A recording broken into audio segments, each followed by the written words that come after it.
Southeast Asia's most wanted terrorist, Noordin Mohammed has been killed during a raid by Indonesian police. He was identified using fingerprints. It comes after a 9-year search for the mastermind of terrorist attacks, which have killed hundreds of people, including many Australians. Indonesia's national police chief triumphantly holds the evidence, proving his officers have killed Noordin Mohammed. Police were led to a militant hideout in central Java by two of Noordin's associates already in custody. It appears Noordin was given up by his own people. Heavily armed officers surrounded the house near the town of Solo on Wednesday night. When they went in to do an assault, he put on a vest and blew himself up. 3 others were killed, including 2 bomb makers. 3 more were arrested. Daylight revealed the damage to the hideout. Locals watched as police seized 200 kilograms of explosives, grenades and machine guns. But their biggest catch was Indonesia's most wanted man. The police chief said several fingerprints were a match. DNA tests will be carried out to confirm his identity. He's been the most elusive man probably in Indonesian history. He's managed to escape and elude police about 5 or 6 times. Just last month, police declared they'd killed Noordin in a shootout, only to discover it was a case of mistaken identity.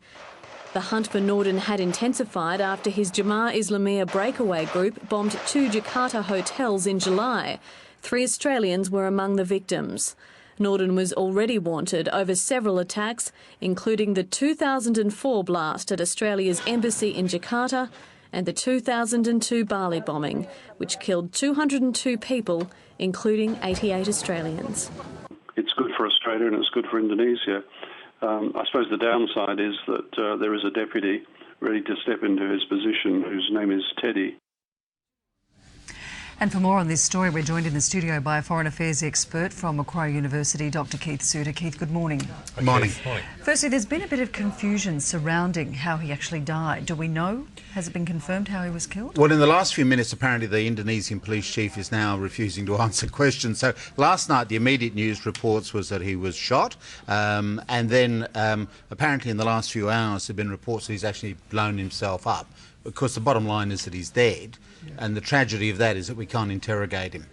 So how do you rate the significance of his death then? Oh, very significant indeed, for a number of reasons. One is that he's obviously the most wanted person in Southeast Asia, so they've got him, that's good. Secondly, it's also good news for the Indonesian president, SBY. He made his name in fighting the war on terror, and this is the number one guy who kept eluding him, including most recently a few weeks ago. Remember, we were talking about having him being killed then. So it's certainly significant that at long last they've got the guy that they've been hunting for so long. So from that point of view, it certainly does represent good news. But at the same time, as you say, he's no longer there to interrogate. Yeah, there are a number of problems. One is obviously that we can't interrogate, we can't learn more about his network. And also, of course, even though he's dead, you've still got others who are in the pipeline. What is significant is that the Indonesians are mopping up a lot of the foot soldiers. So the significance is they've now got the guy at the top, or one of them anyway. But we've still got a lot of the foot soldiers on the loose. And that means the war on terror is going to continue for quite a while yet.